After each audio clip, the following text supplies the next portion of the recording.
சகோதர சகோதரிகளே, இன்று திருச்சபையானது புனித கன்னிமரியாவினுடைய முக்கியமான நம்முடைய தாயாம் திருத்தலத்தினுடைய பெருவிழாவை கொண்டாடுகின்றது. செயின்ட் மேரி மேஜர் பசிலிக்கா, தமிழில் பெரிய நாயகி அல்லது பெரிய நாயகி மாதா. நம்முடைய தமிழகத்தில் இன்றைக்கி தூத்துக்குடியில் பெரிய விழாக்குளம் கொண்டாடியிருப்பார்கள், பனிமய மாதா திருத்தலம் என்று. ரோமில் இருக்கின்ற 5 பெரிய திருத்தலங்களிலே ஒன்று இந்த மேரி மேஜர் பசிலிக்கா, மாதாவினுடைய பெரும் கோவில். காரணம் என்னென்னா, மொத்தம் 5 திருத்தலம் ரோமில் இருக்கிறது. வத்திக்கானில் இருக்கின்ற பேதுரு திருத்தலம், பவுலடியாருடைய திருத்தலம், லாத்தரன் திருத்தலம், அதுதான் திருத்தந்தையர்களுடைய 1000 ஆண்டு வரைக்கும் அதுதான் திருத்தந்தையர்களுடைய இருப்பிடமாக இருந்தது. இப்போ வத்திக்கான் இருப்பதை போல. 4வது இந்த மேரி மேஜர் பசிலிக்கா, 5வது லாரன்ஸ் திருத்தலம், திருத்தொண்ட லாரன்ஸ் என்ற திருத்தலம். இந்த 5 திருத்தலங்கள், அதில் மாதாவுக்கென்று இருந்த ஒரு திருத்தலம், முதல் திருத்தலம் இந்த மேரி மேஜர் பசிலிக்கா. ஏன் மேரி மேஜர் அப்படின்னா, இன்றைக்கி உலகம் முழுவதும் 1000த்திற்கு மேற்பட்ட மரியாள் திருத்தலங்கள் இருக்கின்றன. நம்ம வேளாங்கண்ணி திருத்தலம், இந்த திருத்தலங்களெல்லாம் தாயாக இருக்கின்ற திருத்தலம் இந்த மேரி மேஜர் பசிலிக்கா. இதுக்கென்று ஒரு வரலாறு இருக்கிறது. என்ன வரலாறு என்றால், ரோமில் இப்போ பயங்கரமான வெயில், நமக்கு மே மாதம் மாதிரி பயங்கரமான வெயில். அங்கே யோவான் என்ற ஒரு பெரிய செல்வந்தர் தர்மகர்த்தா இருந்தார். அவருக்கு குழந்தைகளே கிடையாது, வாரிசு கிடையாது. ஆனால் அவர் மாதா பக்தி கொண்டவர். அப்போ அவர் மாதா கிட்ட வேண்டினார், எனக்கு ஒரு குழந்தை பாக்கியம் கிடைத்தால் என்னுடைய சொத்துக்களை எல்லாம் உமக்கு கொடுத்து நான் உமக்காக ஒரு ஆலயம் கட்டுறேன் என்று அவர் சொன்னார். 352ஆம் ஆண்டு 5ஆம் தேதி இரவு, அப்படின்னா இன்னைக்கு நைட்டு, அவருக்கு மாதா காட்சி கொடுத்து, நீ இந்த இடத்துக்கு போ, அந்த இடத்துல அதிகாலையில் பனி கட்டிய பார்ப்ப.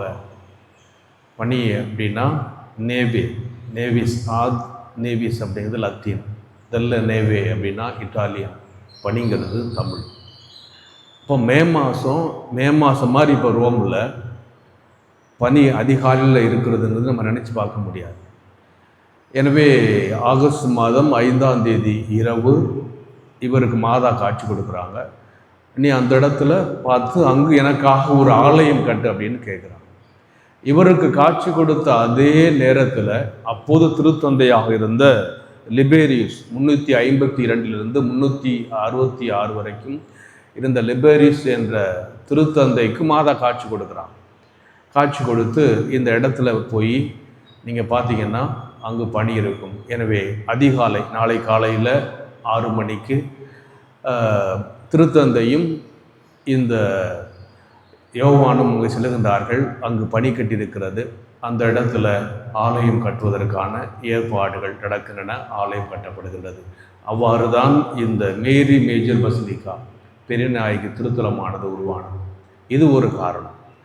இன்னொரு காரணம் என்னவென்றால், அந்த காலகட்டத்தில் நெஸ்டோரியஸ் என்ற ஒரு ஆயர் என்ன பண்ணுறார், ஒரு தப்பான ஒரு கொள்கையை பரப்பார். என்ன கொள்கை அப்படின்னா, மாதா இயேசு என்கிற மனிதருக்கு தான் அவர் தாய், அவருக்கு கடவுள் கிடையாது, அவர் ஒரு மனிதர் என்று சொல்லி ஒரு தவறான கொள்கையை அவர் பரப்புகின்றார். எனவே அந்த கொள்கையை பரப்பி, ஏன்னா அந்த கொள்கைக்கு எதிராக மாதா ஆண்டவருடைய தாய் என்று அந்த மாதா பக்தியை பரப்புவதற்காக லிபேரியஸால் 352ஆம் ஆண்டு ஏற்பட்ட அந்த காட்சியினுடைய நினைவாக இந்த ஆலயமானது கட்டப்பட்டது. அதனால தான் ஆத் நீவஸ் அல்லது நேவே அல்லது தஸ் நேவிஸ் மாதா திருத்தலம் என்று நாம் இன்னைக்கு தூத்துக்குடி மறை மாவட்டத்தில் தங்கத்தேர் எடுத்து மாதாவுக்கு விழா கொண்டாடுகின்றோம். இந்த நிகழ்வு நடந்து 100 ஆண்டுகளுக்கு பிறகு 431வது ஆண்டில் எஃபேசஸ் நகரில் ஒரு திருச்சங்கம் ஏற்படுது. அந்த எஃபேசஸ் திருச்சங்கத்தில் திருத்தந்தையர்கள் கூடி என்ன செய்கிறாங்க, ஆயர்கள் கர்தினால்கள் கூடி மாதா உண்மையிலேயே இறைவனின் தாய் என்ற ஒரு சத்திய பிரகடனத்தை ஏற்படுத்துகிறாங்க. அந்த பிரகடனத்தின் நினைவாக இவர் என்ன செய்கிறாரு, அப்போது திருத்தந்தையாக இந்த சிக்ஸ்துஸ் அவர் 432 440 வரை திருத்தந்தையாக இருந்தார்.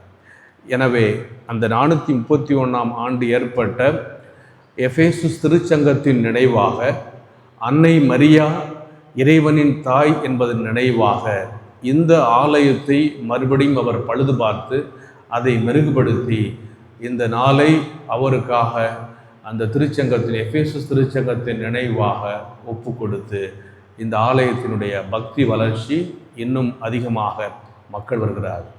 அதற்கு பிறகு வந்த திருத்தந்தையர்கள் என்ன செய்கிறாங்கன்னா, அங்கே சாந்த மரியா ஆத் பிரிசேப்பியம், புனித மரியாள் குடிலின் அருகில் அப்படின்னு இயேசு பெத்லகேமில் பிறந்த அந்த மாட்டுக்குடிலிருந்து கொண்டு வரப்பட்ட அந்த தாவலா, இயேசு பிறந்து வச்ச அந்த குடிலினுடைய ஒரு பகுதியை இங்கு கொண்டு வந்து இந்த திருத்தலத்திலே வைத்து அங்கு ஒரு சிறிய ஒரு ஆலயம் மாறி எழுப்பி அதுவும் அங்கே வைக்கப்பட்டிருக்கின்றது.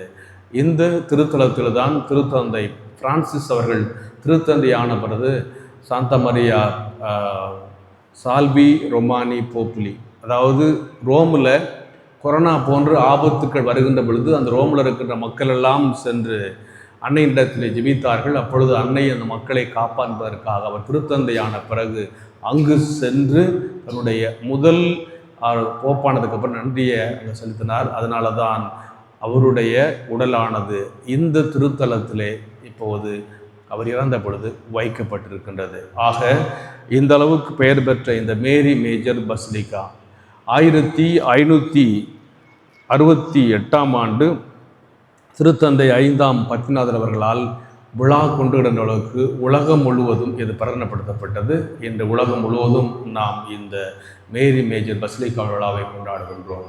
ஆக இந்த விழா உருவாவதற்கு அடிப்படை காரணம் என்னவென்றால், அன்னை மரியா மீது கொண்ட பக்தியின் காரணமாகவும் திருச்சபையில் ஏற்பட்ட தவறான கொள்கைகளை முறைப்படுத்துவதற்காக அன்னை மரியா காட்சி கொடுத்து ஒரு கொடுமையான வெயில் காலத்தில் இங்கு பனிக்கட்டி இருக்கும் என்று எஸ்கலின் மலையில், அது ஒரு பெரிய மலை, அந்த எஸ்கலின் மலையிலே செல்லுங்கள், அங்கே பனிக்கட்டி இருக்குன்னு சொன்னாங்க.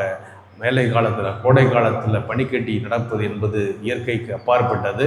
அப்படி வந்தது தான் தஸ்னவிஸ் மாதாவினுடைய விழாவை நாம் கொண்டாடுகின்றோம். எனவே அன்னை மரியாள் மீது நாம் கொண்டிருக்கின்ற ஒவ்வொரு நம்பிக்கையும் நமக்கு திடப்படுத்தும். அன்னை மரியா நமக்கு அருள் புராணத்தினுடைய எடுத்துக்காட்டு.